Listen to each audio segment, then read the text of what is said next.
If you've fallen on the floor, then knowing how to get up safely is vital. And in today's video, I'm going to show you exactly how to do it. If you don't know who I am, my name is Harlow and I'm the Over-Fifties specialist physio here at HT Physio in Farnham. And today I'm going to be showing you how to safely get up from the floor after a fall. In my previous video about falls, I showed you a short routine to help to build strength in the right areas to help you get up from the floor. But we didn't talk about what to do in the actual event of an awkward fall, or if you've ended up in a position that you're not quite sure how to get out of, or if you've already got a bad knee and you're not sure what to do in terms of how to get up. So this video is going to address all of those extra concerns. It's not so much a practice routine, it's more just a guideline of what I would do or what I would tell people to do if they've fallen and they're not sure how to get up. So we're going to talk through a few different awkward situations and I'm going to show you how to do it. Now, before we dive in, it's really important to say right now that after you've fallen, not everyone should be trying to get up. And what I mean by that is if you've fallen and you've injured yourself, sometimes the best thing to do is to stay on the floor. And this is especially the case if you've hit your head or if you feel you've injured a bone. So if you've got immediate pain and swelling around a joint or around a limb, then you might just want to stay in place. And it's also the case if you know there's someone nearby and they can come and help, wait for them to get there or call out to them before trying to do it on your own. So this video is going to address situations where there's no one around and you have no other way of getting up other than to do it yourself. But if you've got someone nearby, obviously use their help. Equally, if you've got an alarm on you, use that to alert someone you've fallen. Or equally, if you've got a phone in reach, you might want to call someone before you get up. So this video is going to assume that you haven't injured yourself, you haven't hit your head, and there's no one around to help you. So let's have a look at the best way to get up after an awkward fall. So now we're going to look at how to get up from the floor if you've had an awkward fall. Just remember, the first thing I would say to do is to check A, that you've not hit your head, and B, that you're not severely injured anywhere else. If you are, it might be best to just stay where you are, especially if you know that someone is coming to help. Now, my nan had a fall about 1.5 years ago and she fractured both her hip and her wrist at the same time.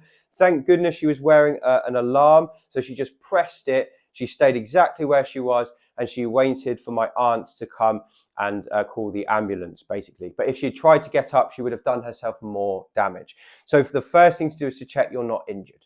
But let's pretend that you've had a fall, you're not injured, but you just can't get back up. This is what I'd recommend you do. So we're going to start off with you as if you've fallen directly onto your back. So we're going to pretend you've had a fall, you're like this on the floor. Now, the first thing I would recommend you do is you take stock of your surroundings. So have a look around and see if there's anything you might be able to use to help you get back up. And in this example, it's lucky that I've got a chair over there that's going to help me.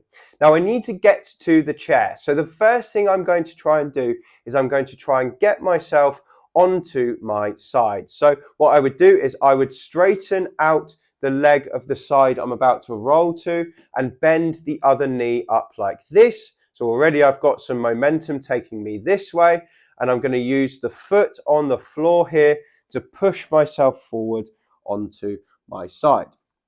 So now I'm on my side like this. What I want to really do is prop myself up using my arms. So I'm going to bend both knees and I'm going to put this hand flat on the floor like this. And then if I can, I'm going to use a little bit of power from my legs like this to help me to shuffle into a position where I feel I can push through my hand and use my other elbow to lever myself up onto my hip. So most people at this point will get to about here. Now, for many people, this is still going to be a very tricky position to get out of. And this is especially the case if you've got a bad knee. So I'm going to show you how to do it if you've got non-painful knees first, and then we'll have a go at doing it with painful knees after. So as I said before, we've got something to get to. So what I now want to do is I want to see if I can get myself onto all fours. So the way I'm going to do that is I'm going to put this hand flat on the floor, and I'm going to use this knee down here to pivot and roll myself over like this and put the other hand down. I'm going to show you that again. So we're starting like this with the elbow on the floor.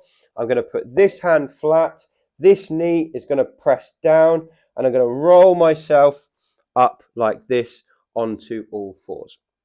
Now, when I'm on all fours, thankfully, because in this example my knees are not too bad, I'm going to use my hands and my knees to walk myself around to the thing I can use to stand up from. And when you get in front of it, as I showed on my previous video, you do the 1, 1, 2, 2 to get back up. So that's assuming that we've got something to use. But what happens if we don't have a chair in reach at all? So let's pretend that this is now out of the way. We can't use it to get back up, and I've landed on my back. So what I'm going to do instead is I'm going to do exactly the same thing. I'm going to have a scan around. There's nothing to use.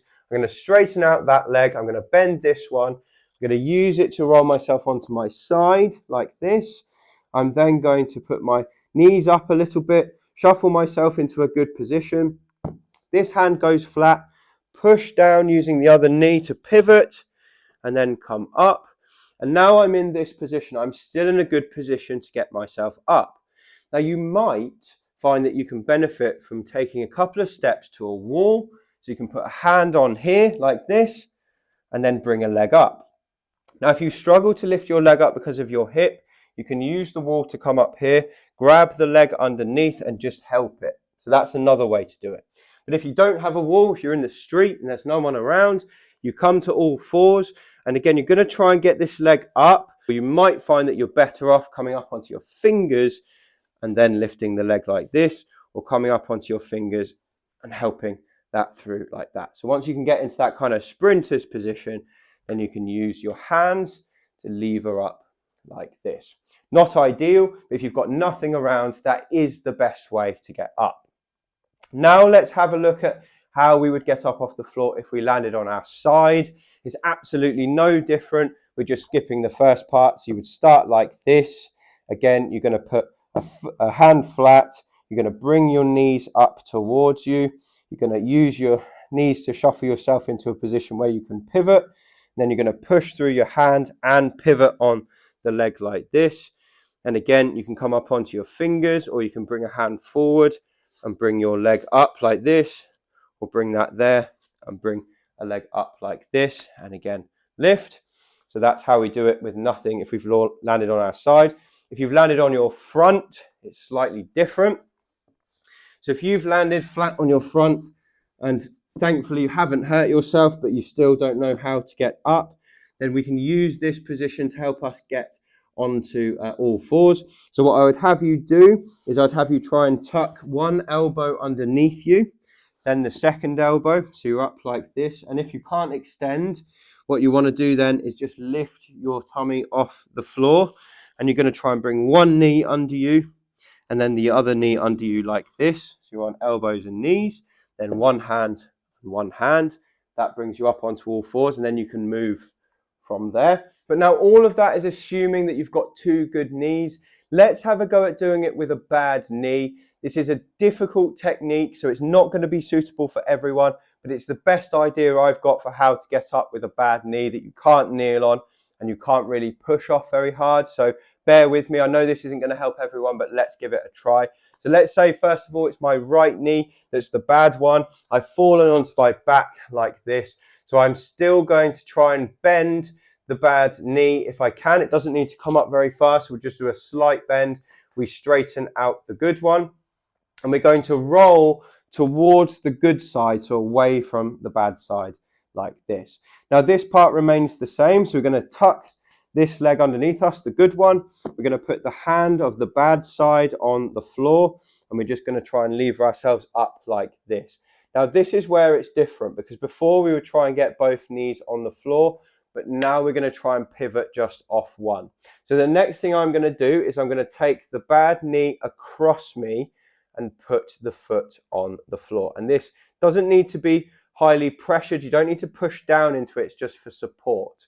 You're going to put that hand down and you're going to use your upper body strength to get the other knee underneath you. So I'll show you that movement again. So we go from hip down on the floor to push through the elbow and the hand and switch like this. Okay, so now we're in this position.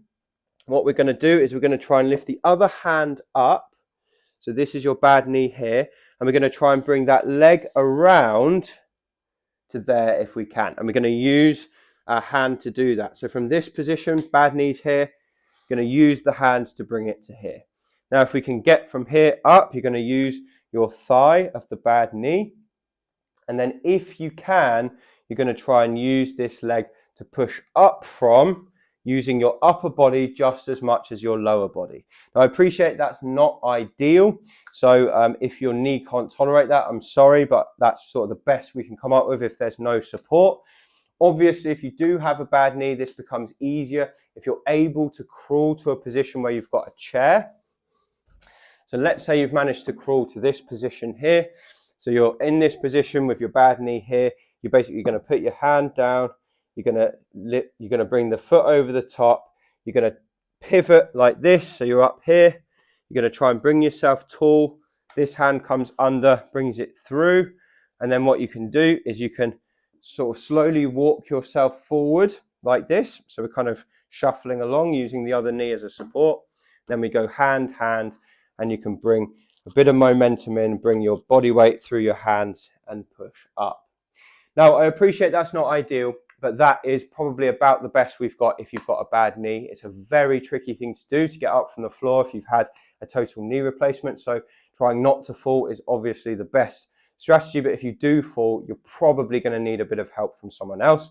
But that's about the best I can come up with for someone with a bad knee. So that's my step-by-step process for getting up from the floor after a fall. All you need to do from this video is take a mental note of what I did. So if it happens to you in the future, you have a rough idea of what to do, and hopefully the information from this video can get you out of sticky situations.